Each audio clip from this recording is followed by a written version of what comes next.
Notre richesse comme nation dépend de la richesse financière personnelle de chacun d'entre nous comme individu. Cet ouvrage traite des réussites personnelles de chacun d'entre nous. Le succès signifie des réalisations qui sont la conséquence de nos propres efforts et capacités. Une bonne préparation est la clé de notre réussite. Nos actes ne peuvent être plus judicieux que nos idées. Nos idées ne peuvent être plus judicieuses que notre connaissance. Ce livre d'antidote pour les bourses minces a été caractérisé de guide de la connaissance financière.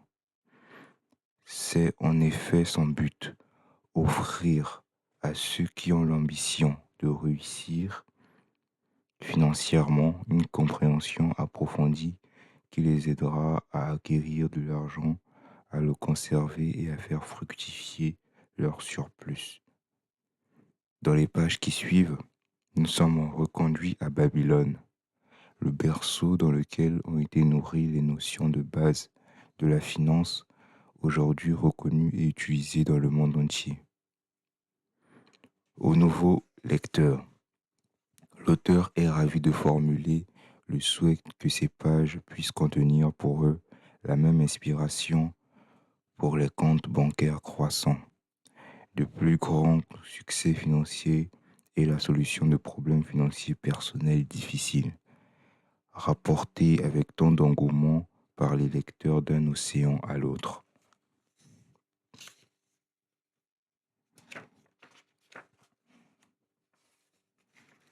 Aux chefs d'entreprise qui ont distribué ces récits en quantité si généreuse à leurs amis, parents, employés et associés, l'auteur saisit cette occasion pour exprimer sa gratitude. Aucune approbation ne saurait être plus élevée que celle d'hommes pragmatiques qui apprécient ces apprentissages parce qu'ils ont eux-mêmes connu d'importants succès en appliquant les règles mêmes qu'ils préconisent.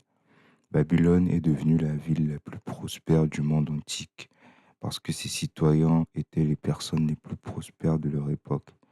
Ils étaient sensibles à la valeur de l'argent, ils pratiquaient les principes financiers sains pour acquérir de l'argent, le conserver et faire gagner plus d'argent avec leur argent.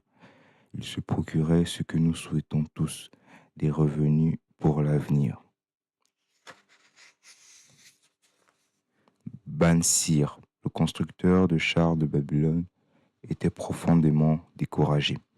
De son siège sur le muret bordant sa propriété, il contemplait tristement sa simple maison et l'atelier ouvert dans lequel il se trouvait un char partiellement achevé. Sa femme apparaissait fréquemment à la porte ouverte. Ses regards furtifs dans sa direction lui rappelaient que le sac de repas était presque vide et qu'il devait être au travail pour terminer le char, marteler et tailler, polir et peindre, tendre le cuir sur les jantes de roue, le préparer pour la livraison afin que son riche client puisse le récupérer. Pourtant, son corps dodu et musclé était assis de manière statique sur le mur. Son esprit lent se débattait patiemment avec un problème pour lequel il ne trouvait aucune solution. Le soleil chaud et tropical si typique de cette ville de l'Euphrate frappait sur lui sans pitié. Des perles de transpiration se formaient sur son front et ruisselaient inaperçues pour se perdre dans la jungle poilue de sa poitrine. Au-delà de sa demeure se levait l'enceinte en terrasse qui entourait le palais du roi. Tout près, fendant les cieux bleus, se dressait la tour peinte du temple de Baal.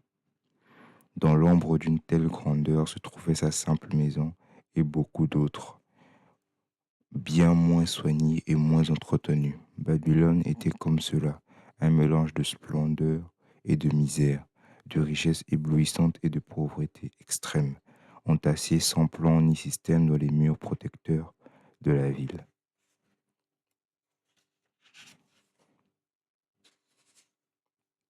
Derrière lui, s'il avait pris la peine de se retourner et de regarder, Les chars bruyants des riches bousculaient et écartaient les commerçants chaussés de sandales, ainsi que les mendiants aux pieds nus.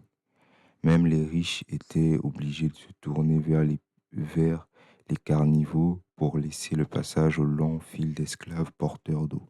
Au nom du roi, chacun portait une lourde peau de chèvre d'eau à verser sur les jardins suspendus. Bansir était trop occupé pour son propre problème pour entendre ou tenir compte du brouhaha confus de la ville animée.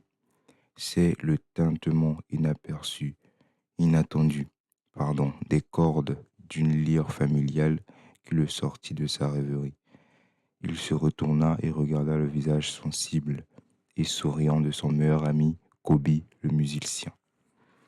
Que les dieux te bénissent d'une grande générosité, mon bon ami, commença Kobi avec un salut élaboré. Pourtant, il semble bien qu'ils aient déjà été si généreux que tu n'as pas besoin de travail. Je me réjouis avec toi de ta bonne fortune. Plus encore, je voudrais même la partager avec toi, s'il te plaît, de ta bourse qui doit être bien remplie, sinon tu serais occupé dans ta boutique. Retire 2 humbles shekels et prête-les-moi jusqu'à après le festin des nobles de cette nuit. Ils ne te manqueront pas avant qu'ils ne te soient rendus. Si j'avais 2 shekels, répondit Bansir d'un air sombre, à personne je pourrais les prêter, même pas à toi, mon meilleur ami, car il serait ma fortune entière. Personne ne prête toute sa fortune, pas même à son meilleur ami.